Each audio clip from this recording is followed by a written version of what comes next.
Okay, so today we're going to talk about some of the things that were said by Triple H and Cody Rhodes during the post-Royal Rumble press conference, and we will talk about the Royal Rumble itself as well. So Cody and Triple H were asked about Vince McMahon at the press conference, and Cody gave more of an answer than Triple H did. I know as far as the news is concerned, we were finding it out and reading the same things that you guys were reading. And he said a dark cloud, certainly. As far as TKO, Nick Khan, the board clearly took it very seriously, acted immediately, and looking at the future. Triple H wasn't really interested in saying anything about it or his knowledge of the situation. He even surprisingly said that he didn't see the court documents, so he's clearly just trying to avoid any type of involvement in this at all. And I personally don't care if he talks about it or not. I am more concerned with the Royal Rumble being bad than I am for Vince McMahon right now. Brandon Thurston from WrestleNomics. Yes. Did you read the lawsuit that came out this week? And if you did, what was your reaction to it?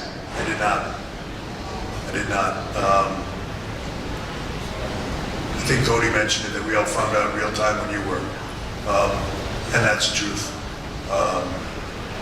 And Triple H kept talking about how he just wanted to focus on how amazing of a night the Royal Rumble was and how they used to perform here in Florida during the pandemic with no fans and how seeing all the people out there tonight was very emotional for him, which is funny to hear because I felt like the fans were like the worst part of the show. They were completely dead, and I don't know if that's because of the product was lame or if the fans were lame or if it's a mix of both, but we will get into that in a bit. We will hear what JD had to say about it later as well on his podcast because he gives a good opinion on the pay-per-view as always. But when it came to the Royal Rumble, Triple H shouted out Jade Cargill, saying she's got like the X factor to be a star. He talked about Braun Breaker's performance, saying how electric he was. And finally, he talked about Cody Rhodes as well. He had a lot of great things to say about Cody. It's basically confirming the fact that we will be seeing Cody defeat Roman at WrestleMania and be the leader of this roster moving forward. I love that. I love his dedication to our WWE Universe, to fans, to anybody. He is the right human being. He is the right person. His passion for this, his dedication for this is second to none.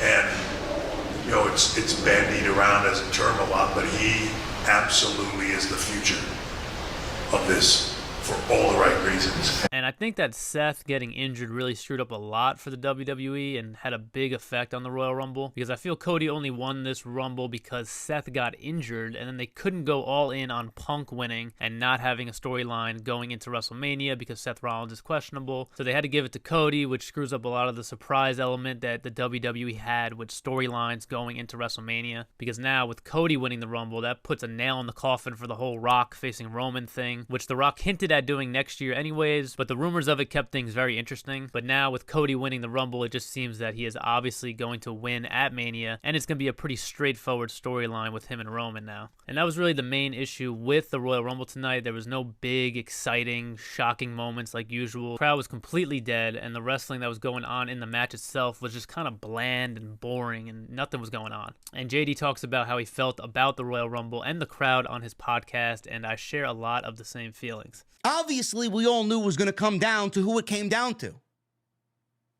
But it wasn't a good Royal Rumble. I don't give a fuck what anybody says. It was not a good Royal Rumble. The women's Royal Rumble was better than the men's Royal Rumble. Both Royal Rumbles were very, very mid. Both Royal Rumbles were very, very safe. I think WWE dropped the ball on both this year. And they should be fucking ashamed of themselves. Honestly.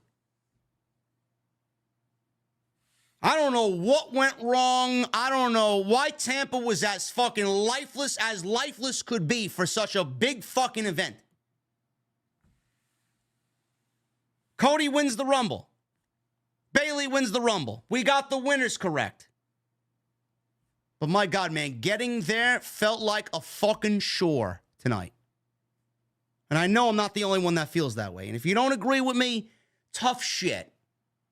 So yeah, for me, the Royal Rumble was not very good. Triple H kept talking about how he feels that the WWE is in a moment that can be very similar to the Attitude Era, and a lot of the times I feel that same way as well when watching the product, but this Royal Rumble was not even close to an Attitude Era or a Ruthless Aggression Era type of Royal Rumble. I still think the talent itself has a lot of work to do in creating more exciting performances in the ring, but let me know how you guys feel about this. Do we have something to look forward to during WrestleMania season, or is this going to be as predictable as the Royal Rumble was? And make sure to subscribe to the channel and check out some of the other videos as well. I will see you in the next video.